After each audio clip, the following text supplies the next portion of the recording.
So what is that plan? Well, tonight I will lay it out for you. A Joe Biden administration will pursue a radical restructuring of the entire world, the way you live your life. It's called the Great Reset.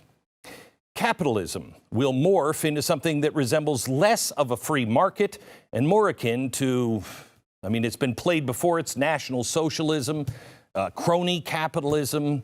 It's best being demonstrated today in China. It's Chinese capitalism. There's no real freedom there. It's all under the control of the Communist Party. They're calling it shareholder capitalism, but it has nothing to do with the market. I'll explain on tonight's program. This plan involves using the coronavirus and climate change as the disasters that force us into a great global reset. Biden's cabinet picks are already signaling that they are fully on board, and I will prove that to you tonight with their words and them on videotape talking about it. I warned you a few months ago about the Great Reset, and the mainstream media, you'll never guess what they did. They called me a conspiracy theorist to isolate me even more. I don't think it's working. I should be used to it by now. Remember all my wild conspiracies like 9/11 that I said would happen in New York City? That was in 1999. The 2008 financial crisis conspiracy theory, I was talking about that in 2006. Or how about the caliphate that will never happen? Oh, wait, it did. As a conspiracy theorist, I really suck because they seem to happen. This write-up from the New York Times was one of my favorites. Quote, "A baseless conspiracy theory about the coronavirus has found new life as cases surge once again." Wow, it's baseless. Now, you'd expect to read the article and get a full rebuttal on the points that I laid out on my show. It took me an hour. You don't have 20 minutes. You could write something down and say, hey, he has this part wrong, this part wrong. No, in that article, not one time did the New York Times address any of our concerns. Not once. All they did was attack anyone that was raising warnings. That's how the mainstream media works. This is how it carries water for the things that they want you distanced from. They attack people. They don't talk about ideas. Speaking of carrying water, while the Times writes hit pieces on people speaking out on the Great Reset, guess who's actively sitting on panels over at the World Economic Forum? Yes, that's right. Journalists. Journalists from the New York Times.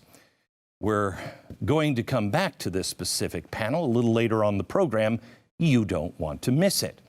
How could they call it a conspiracy theory if he's on the panel? I want to show you now how the left and the media plan to pull wool over your eyes in the coming weeks and months. Everything they're going to do has to remain undercover or at least be discredited as some sort of conspiracy theory, because we are on the doorstep of this. But if America wakes up and they stand up against this, there is still time to stop it. But it is close. They'll begin by twisting the entire thing into some whacked out theory akin to, we got fluoride in our water and it's turning the frogs gay. Yeah. Well, get ready. You're going to see this spooky word cabal a few million times. Oh, and look, here it is. I can show it to you in the New York Times.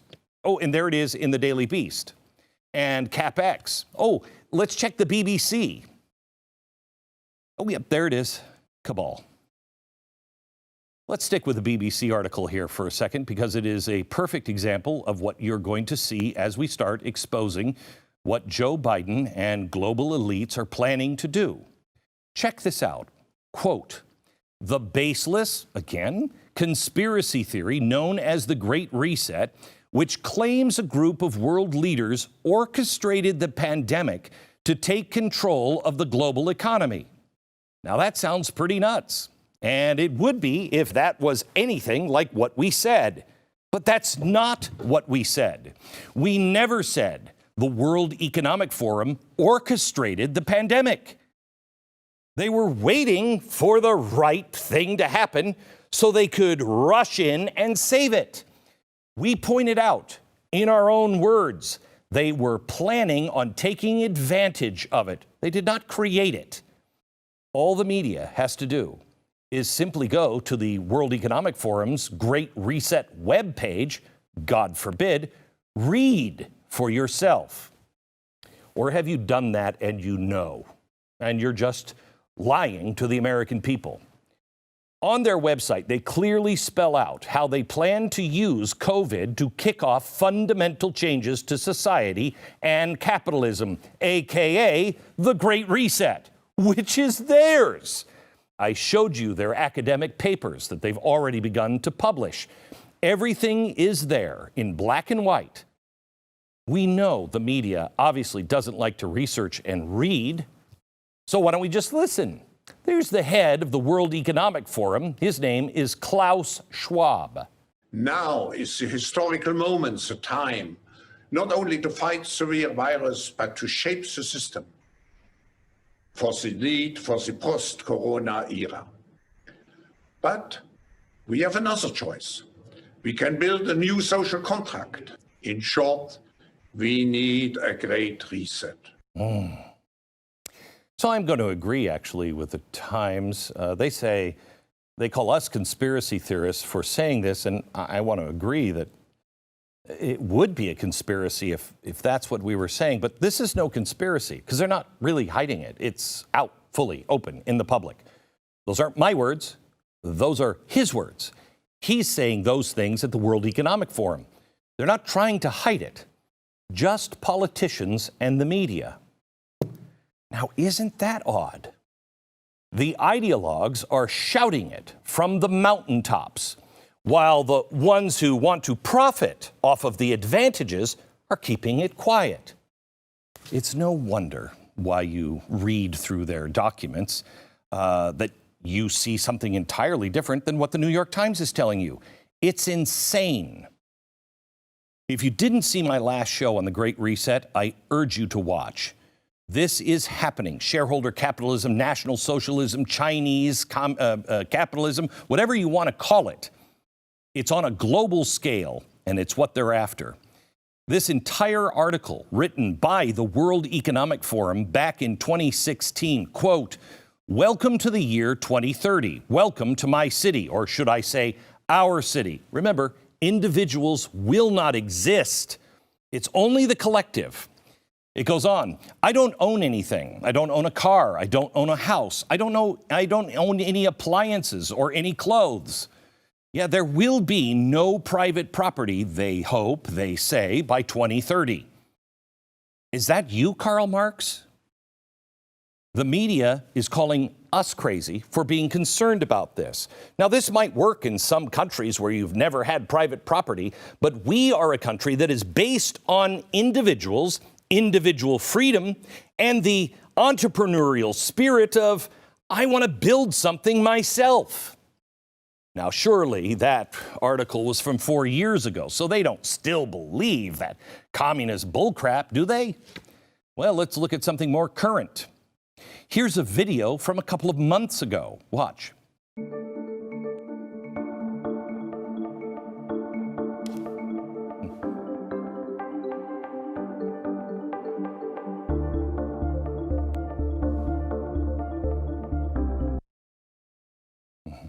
It's an end of all private property. Now, you could say that they are just saying that because that's the way the world is going.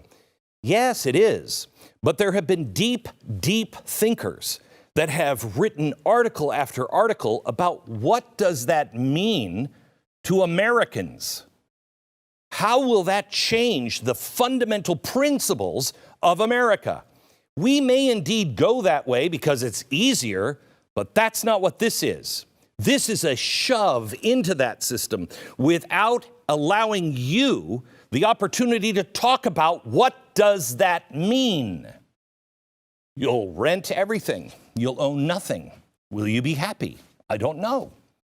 Sounds like when Grandpa used to say, you know, and I used to walk up the hill in the snow both ways to school, and I had wooden legs and only half my fingers, and we liked it. No, you didn't, Grandpa. And none of us are going to have to, like zero possessions, renting everything from some big amalgamated corporate/government overlord and entity. Let me go back to that BBC article, that hit piece, calling all of this a conspiracy. Quote, so too is the notion that the World Economic Forum has the authority to tell other countries what to do, or that it's coordinating a secret cabal of world leaders. Okay, BBC. That's not what we said. I'm not going to even attempt to prove that they're just going to take over the world. That's not the plan. But if I could prove that influential leaders are working in concert with the World Economic Forum and the UN, and many of your leaders are there, and our leaders are there, and giant corporations are involved, will the BBC and the other outlets retract this angle of attack? Even bigger, I wonder what you would say if I could prove that very top members of Joe Biden's cabinet are actually part of this, not just like selling it. They believe in it. They're knee deep or neck deep in it. Now, could I prove that? This morning when I was on radio, forgetting how much the world has changed already, I promised that this show would be up in full on YouTube and Facebook.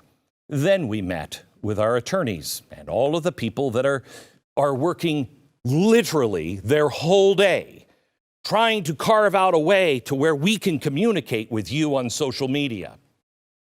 This message is for you right now. If you've been watching me talk about the warnings of this, facts don't matter anymore. To these companies, for instance, let me ask you this. Bring this up on the screen, will you? This is something that I saw a listener on Instagram post. Free videos, free minds, PragerU. PragerU. It's not controversial. Oh, it is now. Before you like this page, when you like a page, you'll get updates from your newsfeed. You might want to review PragerU to see the types of content it usually shares. Are you sure that you want to like it? Because you might be tracked now if you are put into a list of people that are crazy enough to like that. PragerU, if I went to the Daily Beast online and I wanted to like their page, would it tell me that the Daily Beast, you might want to review the types of content? No. A show note. Any posts that we have put up, any videos, even just videos of me playing a clip of a press conference with no opinion, or interviewing someone while even pushing back, interviewing somebody who's saying, yeah, there's massive fraud. Well, can you show me the evidence of it? Any of those videos are being suppressed. I myself being suppressed, and the Blaze.com, Blaze TV. We are losing our connection to you, the people who want our information and have liked our page, because facts no longer matter. Questioning will not happen. You just must do. As I will show you from the words of one of the most important guys in the next Biden administration or cabinet, they are isolating and destroying anyone who stands in the way of this. I will show you the quote in his own words. It's hair-raising.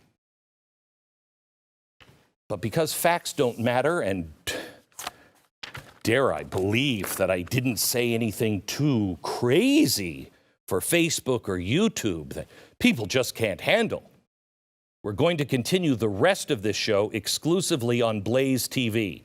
And we're going to do it because, quite honestly, we can no longer afford to have our voice isolated any more than they have isolated it in the last 4 weeks. We need to reach our audience at least for a limited matter of time. I've told you in the past few months that voices like mine, like Steven Crowder, Mark Levin, Dave Rubin, they will be silenced. That time is now. And the new administration hasn't even started yet. Please find us and join us and subscribe to Blaze TV. Use the promo code Gleen and you will save $30. We need you to know this information and spread it in your circle of influence, because our circle of influence is being diminished now intentionally. Anyone who will stand up is going to be a target. Are you willing to stand up for freedom, the truth, and facts? I want you to really think about that.